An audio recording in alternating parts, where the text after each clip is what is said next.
अच्छा, हम कॉम्प्लिकेशंस कर रहे थे कि लंग कोलैप्स हो गया, ठीक है, एटिलेक्टेसाइटिस की वजह से हो गया। उसके अलावा और क्या कॉम्प्लिकेशंस आ सकती हैं? पेशेंट मेटाबॉलिक कॉम्प्लिकेशन के साथ प्रेजेंट कर सकता है। मेटाबॉलिक कॉम्प्लिकेशंस क्या हो सकती हैं? अमोनिया का लेवल इंक्रीज़ हुआ है, हेपेटिक इंसेफलोपैथी वर्सन हो गई है, ठीक है, जोंडस के साथ बिलिरुबिन लेवल ज़्यादा हो गया, ठीक है, विटामिन डी लेवल आल्टर्ड हो सकते हैं, जो विटामिन फैट सोलुबल विटामिन है, ठीक है। उसके अलावा एड्रीनल ग्लैंड की इंसफिशेंसी हो सकती है, एड्रीनल ग्लैंड। अच्छा, ये जो चीज़ें होती हैं ना, हम लोग जो हर चीज़ डिस्कस करना शुरू हो जाते हैं, ये मुझे खुद भी सही नहीं लग रही है अब, कि हर चीज़ का मतलब कि एक कॉज है।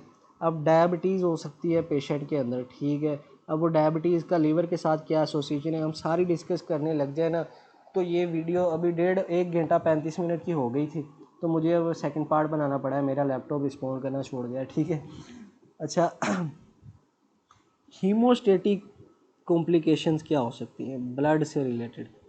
हीमोस्टेटिक एबनॉर्मेलिटीज़ वो क्या हो सकती हैं? कॉम्प्लिकेशंस ऑफ सिरोसिस हम लोग कर रहे हैं, वो है कि ब्लीडिंग इंक्रीज रिस्क हो जाएगा, ठीक है,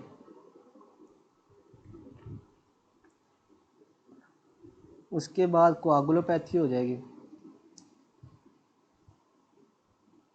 और पोर्टल वेन थ्रोम्बोसिस हो सकता है, थ्रोम्बाई फॉर्म हो सकते हैं।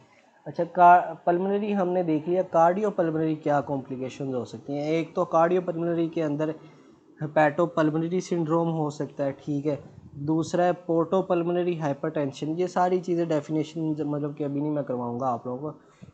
हिपैटिक हाइड्रोथोरैक्स हो सकता है, ठीक है, लीवर की वजह से जो फ्लूइड एक्युमुलेट हो जाता है थोरैक्स के अंदर, वो उसे कहते हैं हिपैटिक हाइड्रोथोरैक्स।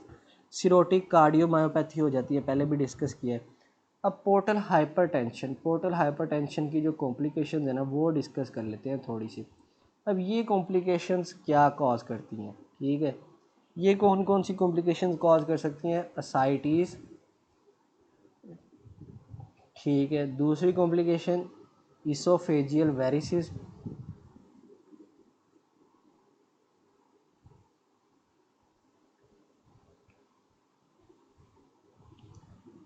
जो जीआई ब्लीड के साथ प्रेजेंट करेगी, ठीक है, एसबीपी स्पॉन्टेनियस बैक्टीरियल पेरिटोनाइटिस, तीसरी चीज़ है हिपैटोरीनल सिंड्रोम, किडनीज भी इन्वॉल्व कर ली हैं, उसके बाद सोडियम लेवल कम हो गया, हाइपोनेट्रीमिया कर दिया, ठीक है, ये कॉम्प्लिकेशन कॉज कर सकता है लिवर सिरोसिस। अब तक के लिए इतना ही, आज मेरी हो गई है बस, आप लोगों ने दुआ करना है मेरा गला ठीक हो। काइंडली मेरी वीडियोस को लंबा समझ के इग्नोर ना करें, मेरा कहने का मकसद ये है कि आप 1.5x या 1.25x पे करके देखें, आप लोगों को मज़ा आएगा इंशाल्लाह, आप लोगों की ग्रिप स्ट्रॉन्ग होगी, मेरी भी ग्रिप स्ट्रॉन्ग हो रही है, मेरी भी रिवीजन हो रही है। ये नहीं है कि मुझे सारा कुछ आ रहा है और या मुझे सारा कुछ आता है, मैं पहले स्टडी करता हूँ टॉपिक को और उसके बाद मैं अपने नोट्स को स्टडी करता हूँ, फिर हम लोग जो चीज़ नहीं समझ आ रही होती वो मैं देखता हूँ, ऑनलाइन भी देखता हूँ, बुक से भी देखता हूँ, फिर मैं आके यहाँ पे डिस्कस करता हूँ।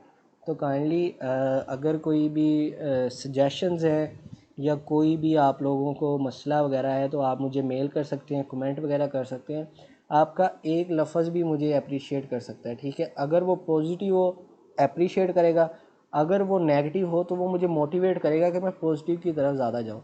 तो ये थी आज की वीडियो लिवर सिरोसिस के मुतालिक सारा कुछ, ठीक है। नेक्स्ट वीडियो में इंशाल्लाह अब हम कल बनाएंगे या रात को, मुझे वक्त मिला तो रात को बनाएंगे। अपना ख्याल रखिए, अल्लाह हाफिज़।